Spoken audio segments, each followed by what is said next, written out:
ಕಡಲ ಮಧ್ಯದೊಳಗೆ ಮೆರೆಯುತ್ತಿಹ ಕರ್ನಾಟ ದೇಶದೊಳಿರುವ ಕಾಳಿಂಗನೆಂಬ ಗೊಲ್ಲನ ಪರಿಯ ನಾನಿತ್ತು ಪೇಳ್ವೆನು. ಉದಯ ಕಾಲದೊಳೆತ್ತು ಗೊಲ್ಲನು ನದಿಯ ಸ್ನಾನವ ಮಾಡಿಕೊಂಡು ಮುದದಿ ತಿಲಕವ ಹಣೆಯೊಳಿಟ್ಟು ಚತುರ ಶಿಖೆಯನ್ನು ಹಾಕಿದ.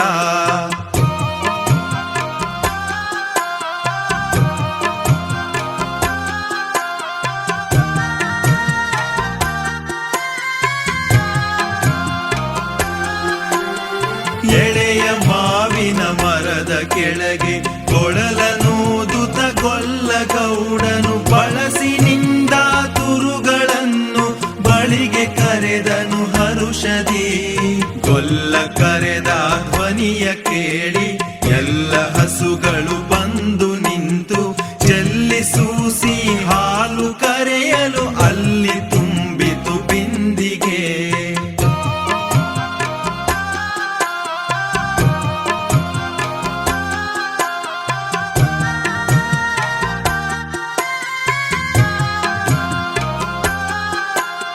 ಹಬ್ಬಿದ ಮಲೆ ಮಧ್ಯದೊಳಗೆ ಅದ್ಭುತನೆಂದೆಂಬ ವ್ಯಾಘ್ರನು ಅಬ್ಬರಿಸಿ ಹಸಿ ಹಸಿದು ಬೆಟ್ಟದ ಕಿಪ್ಪಿಯೊಳು ತಾನಿದ್ದನು.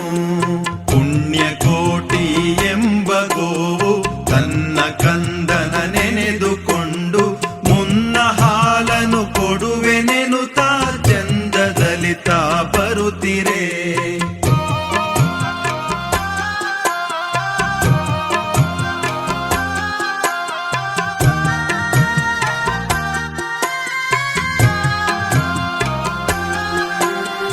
ಇಂದೆನಗೆ ಆಹಾರ ಸಿಕ್ಕಿತು ಎಂದು ಬೇಗನೆ ದುಷ್ಟ ವ್ಯಾಘ್ರನು ಬಂದು ಬಳಸಿ ಅಡ್ಡಗಟ್ಟಿ ನಿಂದನ ಹುಲಿರಾಯನು.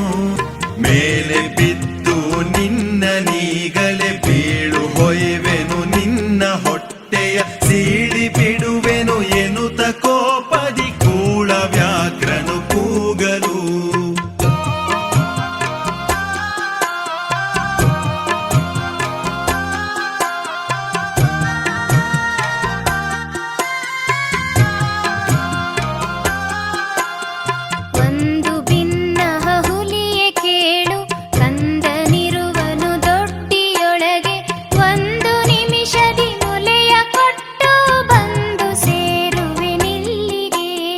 ಹಸಿದ ವೇಳೆಗೆ ಸಿಕ್ಕಿದೊಡವೆಯ ವಶವ ಮಾಡದೆ ಬಿಡಲು ನೀನು ನುಸುಳಿ ಹೋಗುವೆ ಮತ್ತೆ ಬರುವೆಯ ಹುಸಿಯ ನಾಡುವೆ ಎಂದಿತು.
ಕರು ಹೇಳಲು ಕೊಟ್ಟ ಭಾಷೆಗೆ ತಪ್ಪಲಾರೆನು, ಕೆಟ್ಟ ಯೋಚನೆ ಮಾಡಲಾರೆನು. ನಿಷ್ಠೆಯಿಂದಲೇ ಕೋಪೆನಲ್ಲಿಗೆ ಕಟ್ಟ ಕಡೆಗಿದು ಖಂಡಿತ.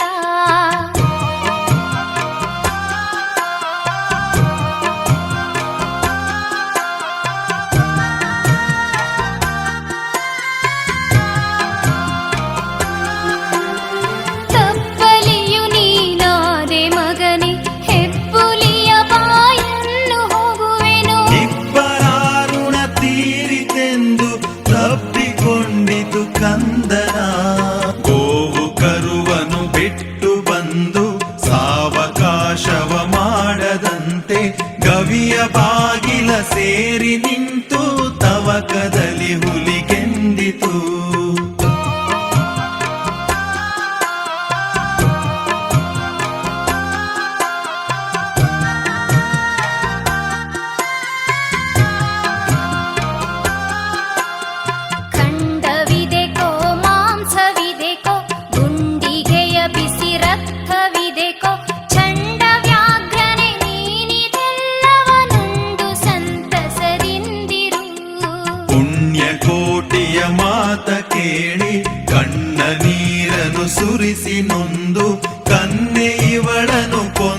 ತಿಂದರೆ ಮೆಚ್ಚನ ಪರಮಾತ್ಮನು.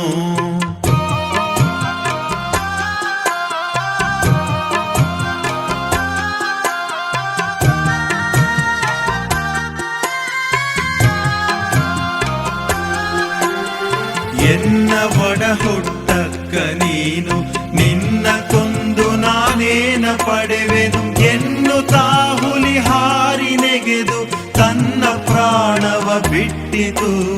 ಸತ್ಯವೇ ಭಗವಂತನೆಂಬ ಪುಣ್ಯಕೋಟಿಯ ಕಥೆಯೇ